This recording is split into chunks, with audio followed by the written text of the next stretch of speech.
topic today is going to be basically air quality and climate change interactions and how they relate to health. It's a very big topic, but what I'm going to do today is I'm going to kind of really focus a little more on air quality and how that does relate to climate change. Plus, I have a lot of activity suggestions for you. The PowerPoint will be available on the Miracle website, and it'll be available as a plain PowerPoint. So if you see slides that you like or something like that, feel free to use them. So let's start.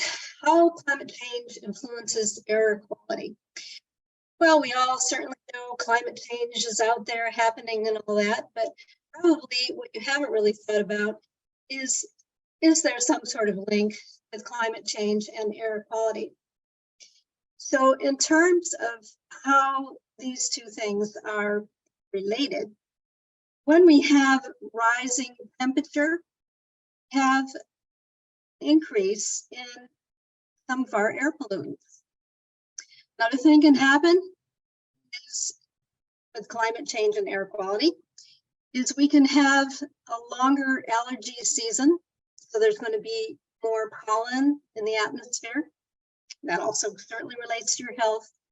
And then overall change in weather patterns are going to influence kind of how various air quality episodes develop. So what's in the air? We've got two things: ground level ozone, and there's the general idea of smog, and there's particulates or aerosols, and there's pollen and such, allergens, and of course carbon dioxide. Now, in terms of the health impacts, there's a variety of things that are directly related to poor air quality. For instance, premature deaths, chest pain, and you have asthma issues, cardiovascular things, and allergies, and just acute respiratory infections. So if you are using climate change and air quality in your classroom, you might want to tie in the health aspect instead of just perhaps focusing on the science of it. Kind of get a little more meaningful as to why we might be concerned about both of these and how they do relate to one another. This is from the CDC, and they have, as part of one of their websites, climate change decreases the quality of the air we breathe. So that's a pretty direct statement then.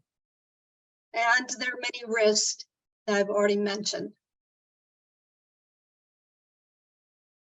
I'm hoping some of you either attended or will look at this wonderful group of presentations on air pollution, climate and public health presentations at the 2022 Climate Change Education Solutions Network Summit that just held recently, and there's the YouTube URL for that.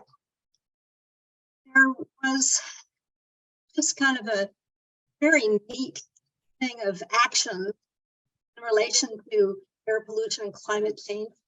Kendra, a nurse, focused on something called My Air, My Health type aspects, and nurses throughout are kind of getting into the whole idea of linking stronger energy policies, cleaner air, and better health outcomes. And so they have a nice group of connections that are working on the air quality aspects of it. So I care about clean air. There was another presentation by Darren Riley, and he is working for a group called Just Air. One of the neat things that his group is doing is they're doing some air quality monitoring in the Grand Rapids area.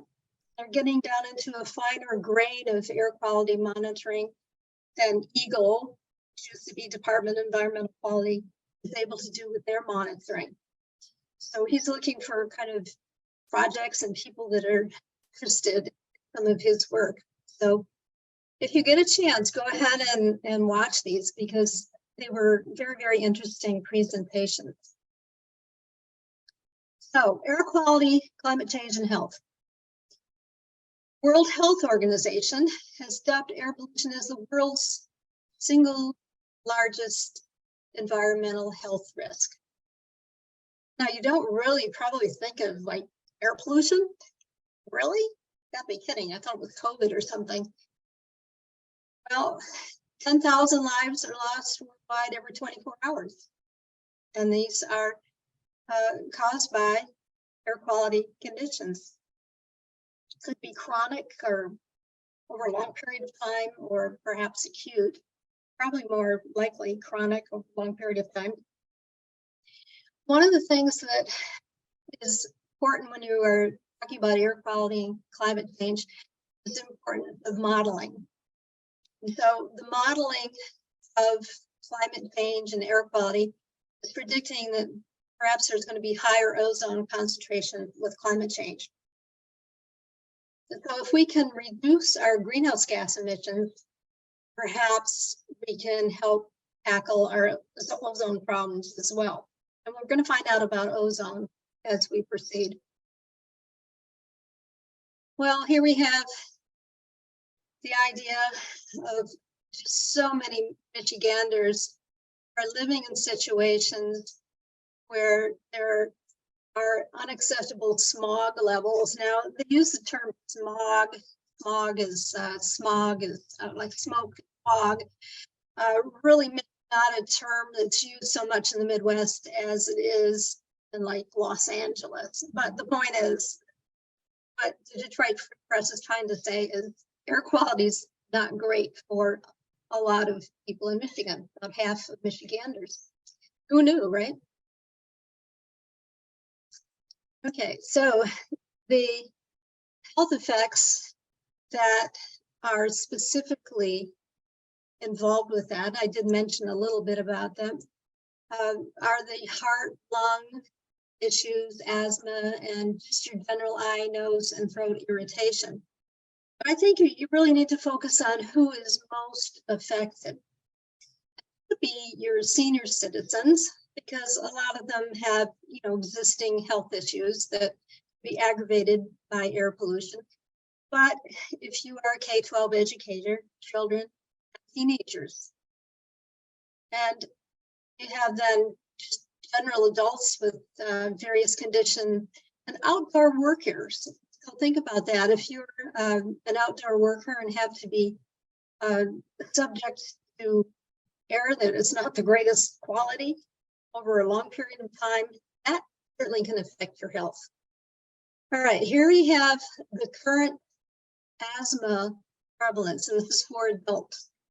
And I want you to kind of look at this pretty carefully, because the deeper blue is the higher current asthma prevalence.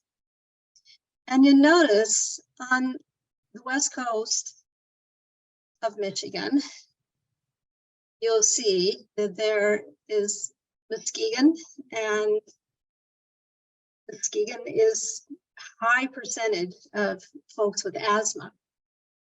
Then you can see there's another kind of blue area that's near Jackson, Michigan, and certainly Detroit area.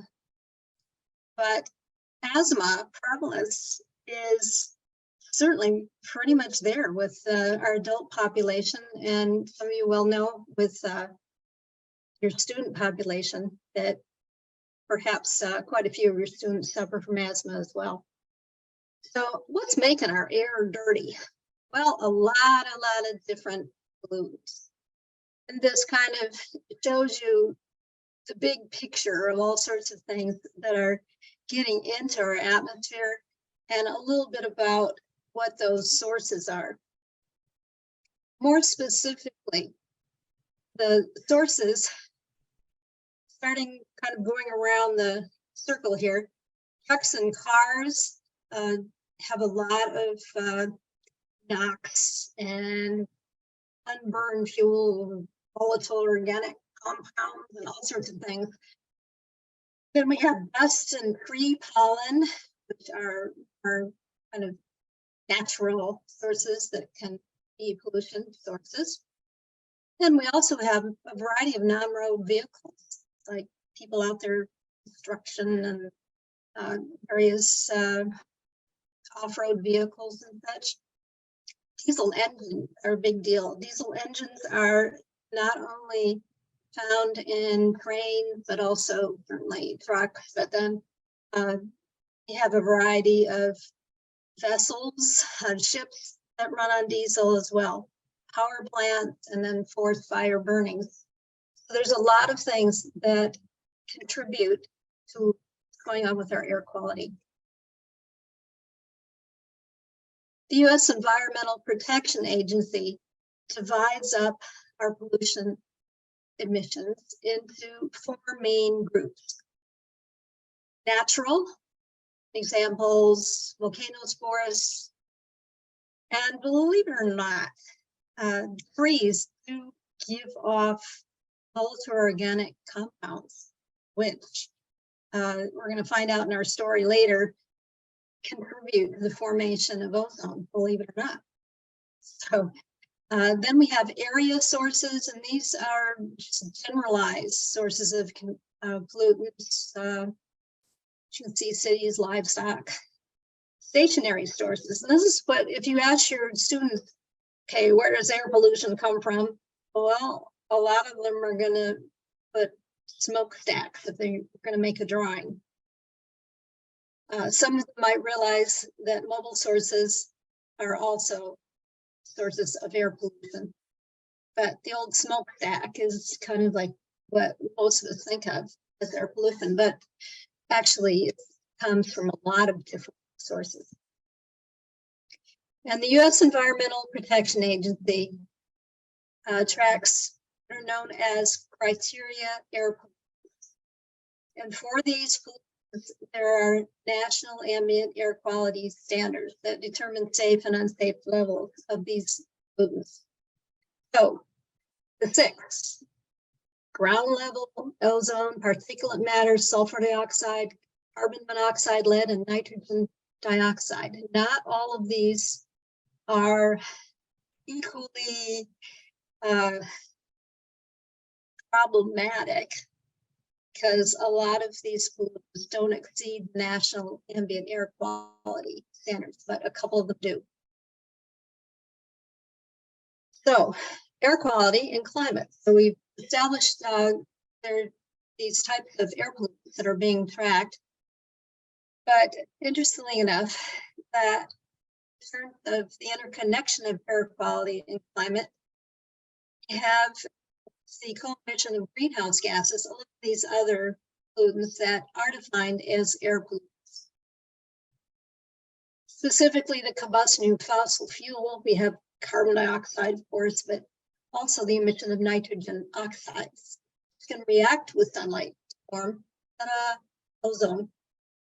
So here is kind of a diagram that shows you mobile source and stationary source pollutants, increasing carbon dioxide, PM is particulate matter, and ozone, producing smog, kind of changing the radiative forcing within the Earth's energy balance, and that leads to temperature changes, different weather patterns, death, crop losses.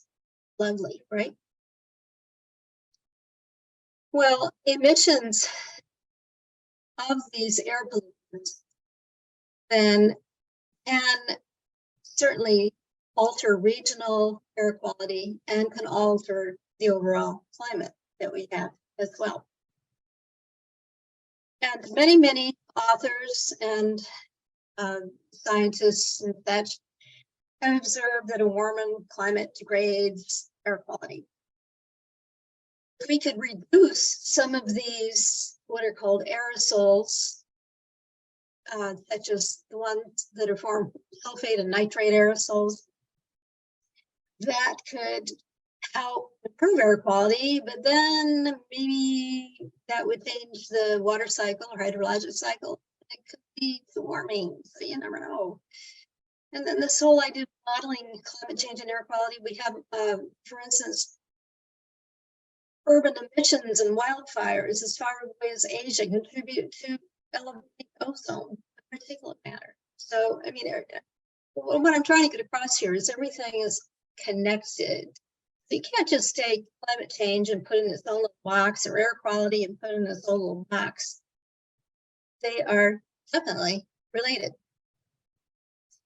So let's talk a little bit more about two of the air pollutants that are of most concern for West Michigan in terms of whether or not they're elevated or not. One is ozone pollution. And ozone itself is highly irritating gas. It's an invisible gas. And then there are things in particulates in the air, particle pollution. We have in our area, or any area, we have all sorts of things that are in the air. Think about your indoor air. I mean, where's that dust come from? Do you see that in the air? And yet, you know, there's something in there other than just, you know, gases. There are these little particulates.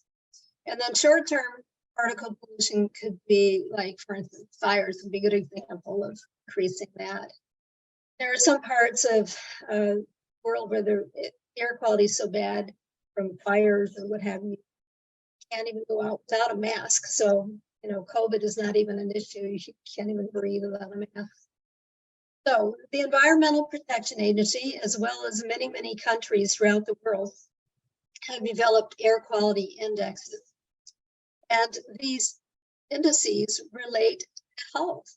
So that's kind of how they're developed. Again, relating to health.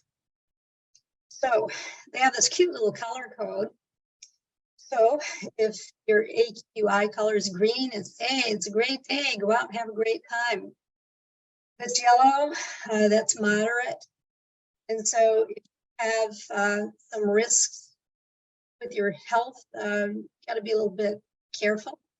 Orange, unhealthy for sensitive groups. So those that are vulnerable to air pollution effects had better be really careful.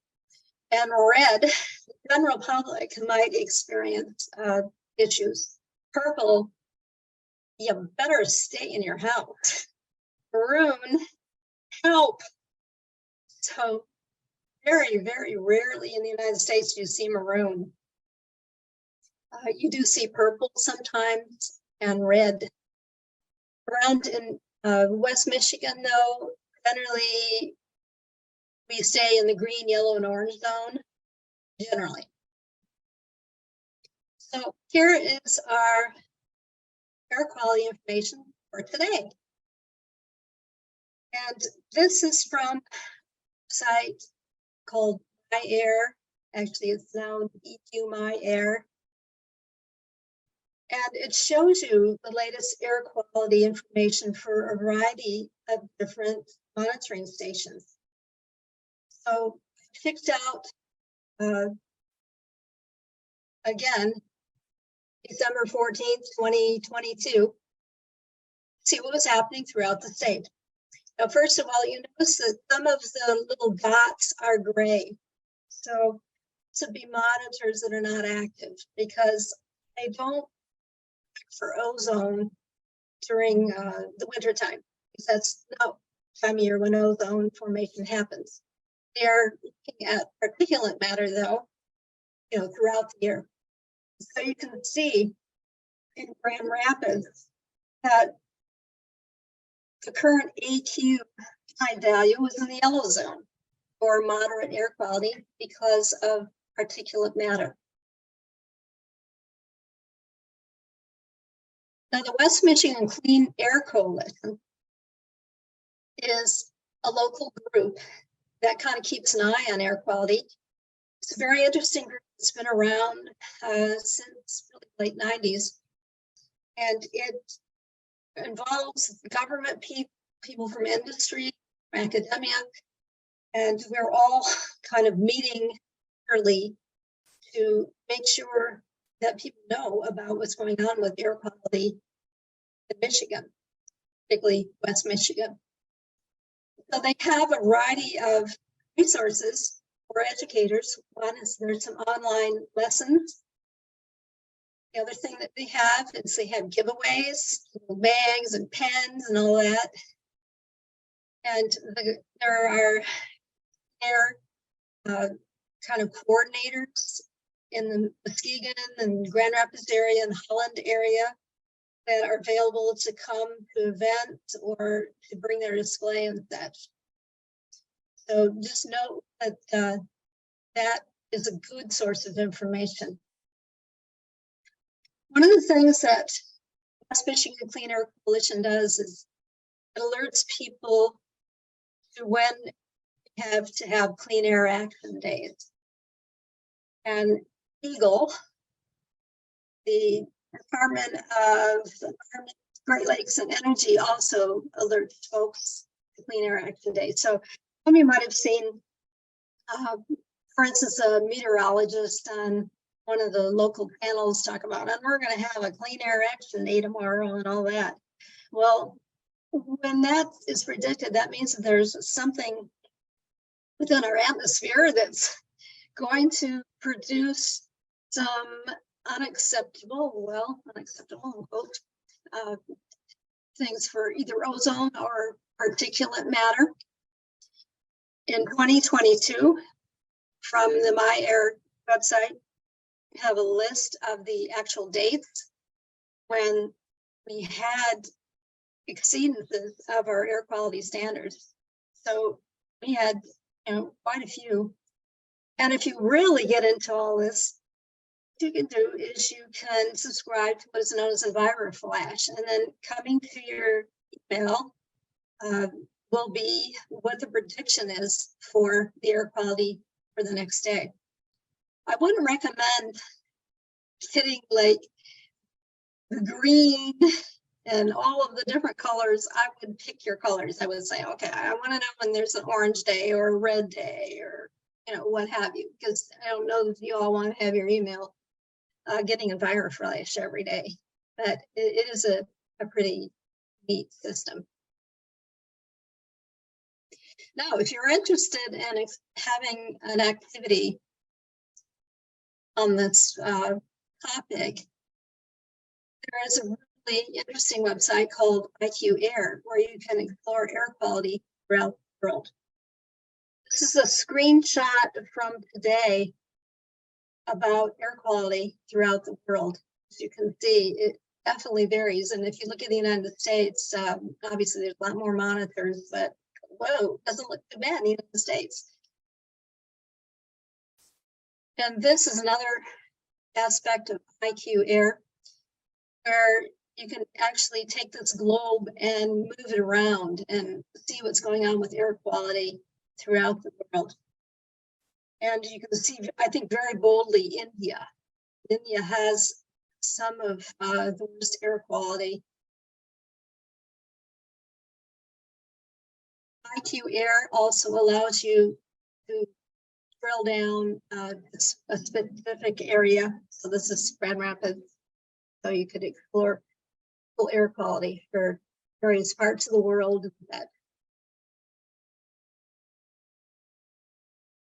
So there are multiple linkages then between air quality and climate change. So the two ones that we are most concerned about in terms of our air quality are ozone and particulate matter. Ozone, there's good ozone, there's bad ozone. Ozone, O3, there's the molecular structure there. So ozone in the stratosphere, and that's helping absorb UV light. Then quote unquote bad ozone is near the Earth's surface, the troposphere. And remember I said ozone is actually kind of a pungent, funny odor to it. And it also is very reactive. And it can then worsen some of your health issues. It forms by nitrogen dioxides, or nitrogen oxides rather, and volatile organic compounds in the presence of sunlight, and we get ozone. So kind of looking at this, you'd say, okay, on a really super cloudy day, are we going to have high ozone levels? About that one. You're missing one of the elements. Nitrogen oxides, we talked about that, found in car exhaust, or coal burning power plants can emit that. Volatile organic compounds, a good example of that would be when gasoline evaporates. So that would be volatile organic compound. The EPA has designated areas of Michigan and the whole United States as non-attainment areas. And what we mean by those non-attainment areas are that these areas are not meeting the air quality standards. Now, the bright red on Lake Michigan, you see there, is Muskegon County, starting at the very top. Muskegon County has had some high ozone levels, so we'll find out in a couple minutes what they actually were. But when this was designated in terms of non-attainment, instead of having the whole county be in non-attainment for ozone, it was just half the county, because there's really nothing in the eastern part of the county that's especially contributing to either the VOCs or the oxides there. And then the next one down is Allegan County. Now, monitor for that ozone in the county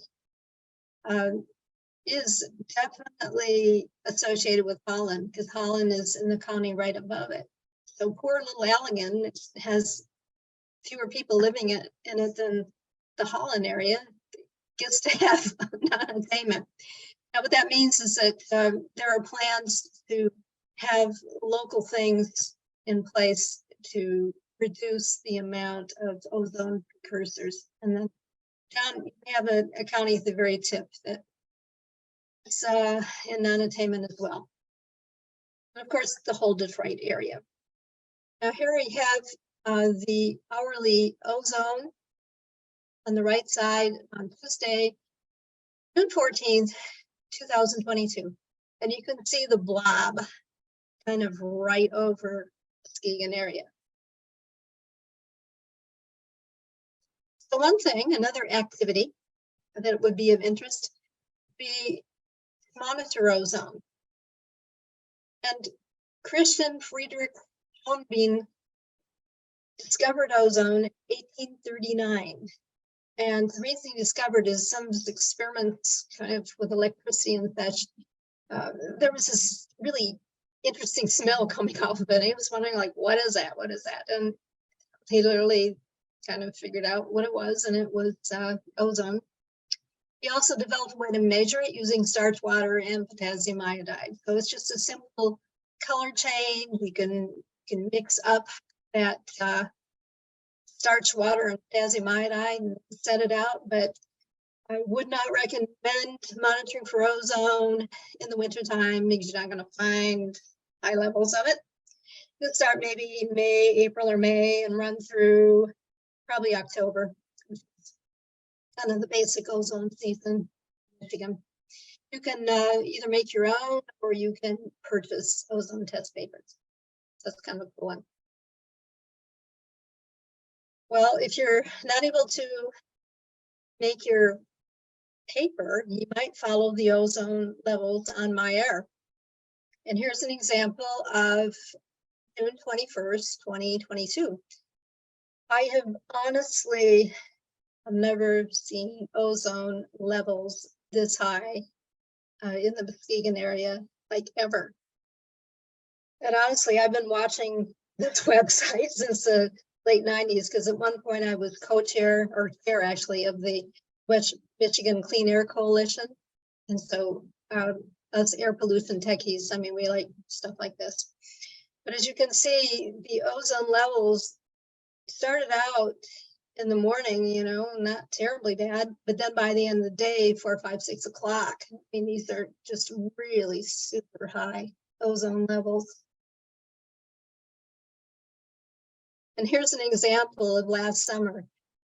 For the Muskegon area, 57 parts per billion was the level that you couldn't go beyond without exceeding your standards. And you can see how many days we exceeded the standards. So we do definitely have an ozone issue. You always think of things like that as happening somewhere else, but they are happening in West Michigan. Now, if you really want to get techy, you can explore NASA images and actually see where surface ozone is developing. And you see the big blob there for India is having issues as well. Particulate matter. So particulate matter is very, very tiny things like little particles, dust, and mold, and all sorts of tiny little organic compounds or metals and such. And you can see how small it is compared to a lock of hair and also sand grains. When particulate matter is suspended in a gas, it's called an aerosol. So particulate matter and aerosol kind of, people sometimes just use those somewhat interchangeably.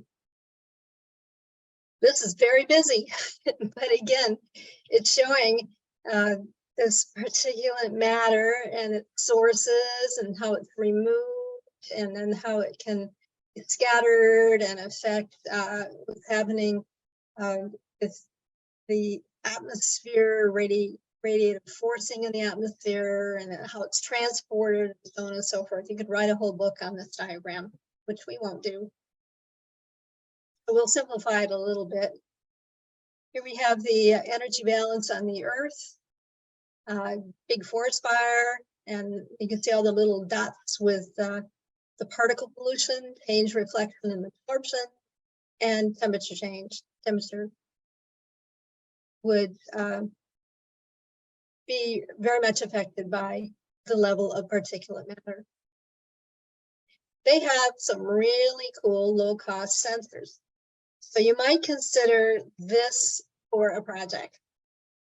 Purple Air are the folks that make these sensors, and they cost about $300, unfortunately. But what happened, particularly in California, when they were having all those fires, they have those fires now too, but a few years ago, a lot of people purchased these so they could get really fine-grained air quality information. If you go to the Purple Air website, you can see where folks throughout, the entire nation are monitoring for particulate matter using these Purple Air sensors. And they're always looking for like more people to, get again the fine-grained view of what's going on with air pollution. The U.S. Environmental Protection Agency has a site called Air Now. Here's the fire and smoke map. What you can see on the fire and smoke map is where the fires are and where the particle pollution is. So that's kind of interesting. Another thing that you can do as an activity is you can follow the fires and see if haze develops, because a couple years ago we actually were having some days in the summer where it was very hazy looking out and all that because of the particle pollution coming from the fires out west. So Globe has what's known as a Globe Observer. It's an app where you can monitor a number of things: clouds, mosquitoes, land cover, trees. And under the clouds part, there's actually a way you can monitor your visibility, your sky. You just look at the pictures and you match it up with what your current visibility is. Another thing you look at is how opaque is your sky. Is it, pretty cloudy, you can't even see anything, and a little bit of clouds, and so on and so forth. Particulate pollution or particle pollution can be studied within a schoolyard. For instance, diesel engines produce a lot of exhausts, and notice 66% of particulate pollution from on-road surfaces comes from diesel exhaust. So diesel exhaust is, a real culprit. So the EPA and a variety of other different groups are trying to get buses to not sit there and idle. So the best thing the school bus drivers can do is reduce the amount of time that buses unnecessarily idle. So there it is, right there. That would be kind of interesting project to have your students look at your school buses and see whether they're idling, and also you have a number of parents, coming into the parking lot that perhaps just sit there and wait for, the students to come out, and they leave their cars on and such. All that's contributing. There's another thing that Globe has. There's this Earth Systems poster and learning activities where there's some satellite images that this one's showing aerosol optical depth that'll measure those aerosols, and it can show you where in the world we are having some issues with aerosols. Another type of particulate matter air pollutant is black carbon, or soot. This one is an interesting thing to study because it brings in a few ideas, again, with climate change. So here you have these white snowy mountain glaciers, and it has high albedo, which means it reflects sunlight quite well. Then you have pollution coming from around the world that can darken those glaciers, like lowering the albedo, increasing temperature, causing melting and changes in the hydrologic or water cycle.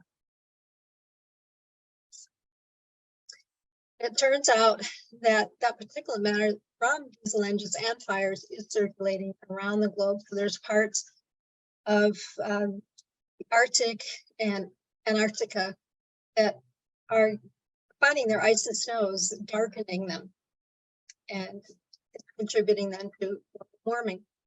Another thing that happens, though, at least in the subarctic region, is that warmer temperatures allow more plants to grow. Where more plants to grow, then the plants are casting a shadow on the snow, and as multiplied many millimeters of time, there's a darkening of the Earth's surface, leading to further warming. Who knew? There's just kind of a cool thing showing what's going on with the radiation, and a few pictures of what's happening some snows, particularly like next to a factory. Here's a fun thing that you might want to do during the winter. Study the winter snowpack, measuring the amount of particle pollution. So here we have a fresh snow, and then a little bit later on, you all know how that gets, right? So it might be interesting to kind of do a little study on that. Your students could figure out how to measure the amount of particle pollution, but I'll give you a hint that maybe if you melt snow and then filter the water, the melt water, you might be able to collect some of that particle pollution on there. Another thing is interactions with some of these pollutants with the biosphere. And so what happens then is when you have higher carbon dioxide, higher temperatures, that leads to increased biogenic VOC emissions. In other words, emissions of these VOCs from trees, which could lead to increased ozone, and ozone actually can damage plants. And then you have another loop where as your plants are damaged, they're not uptaking much carbon dioxide, and there's crop damage happening as well. But we're probably, in terms of this issue, most interested in allergy seasons. So what's happening is that warmer temperature and increased CO2s enable ragweed to produce more allergenic pollen in larger quantities. So that result, longer allergy seasons and higher pollen counts as a result of climate change. There's some interesting things that kind of follow along with this seasonality and climate change. There's an interesting report on this, and it's showing that particular relation of the longer and more intense types of things that happen. The other thing is the idea of a seasonality. So the timing of when your allergy season starts could change, the duration and the variability. So again, all these things are things that relate to climate change and your air quality.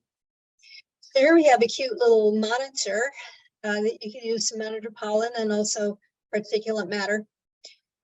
You just take some sticky tape, and this is just cardboard with little holes in it. You put the sticky tape on the back of the cardboard and just put it out for a while and see what kind of pollen you have.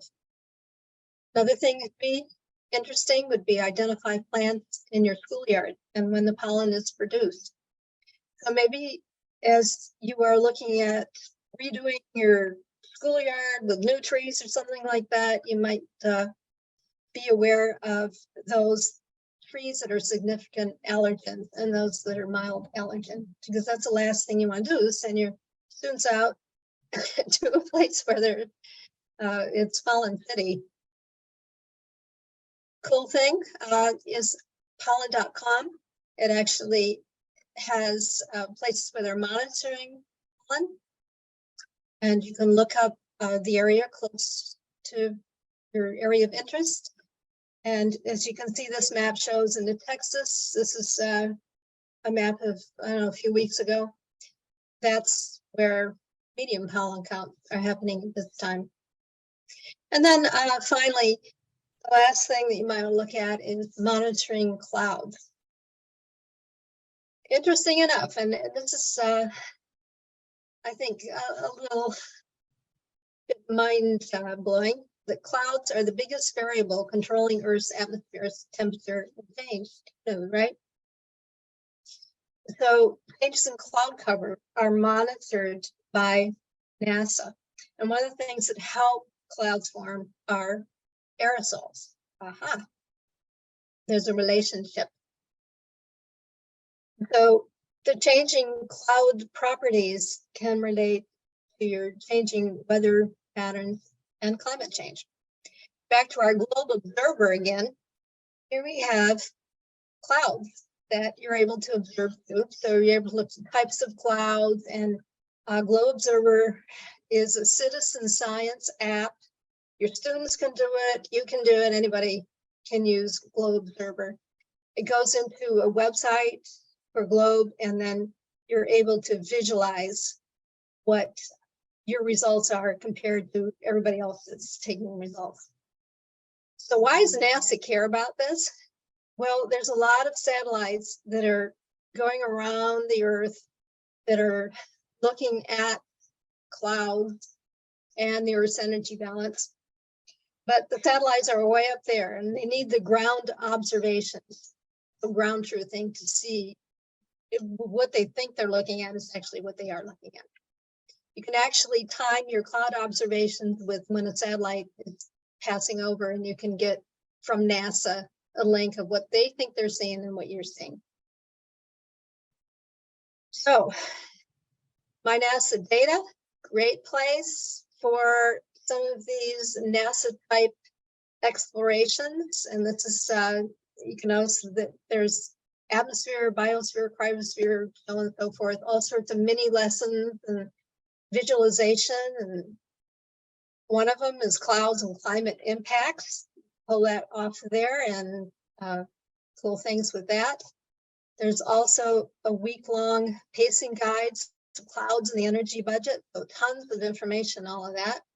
The Globe community is having an air quality campaign. It's happening right now, and they're asking folks to make their cloud, sky color, and visibility observations, and then combine them with looking at these small sensors that happen to be in your area. In other words, the purple air sensors.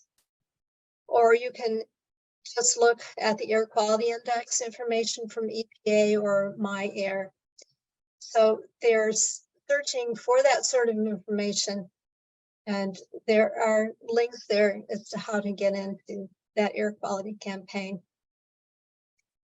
And if there's anyone that has younger students or even children, whatever, there's some cool elementary globe books that are downloadable that asks about what's in the atmosphere, what's happening to climate, about clouds. So all of these NASA assets are available, for free. So cool stuff. So we have gone through a lot of things, and here's kind of relating back to my first slide, air quality and climate change interactions, and you can see there are a lot of them. So thank you so much for listening to this, and hopefully you can start making some connections that maybe you thought of before, and also perhaps do some of those activities that have been suggested.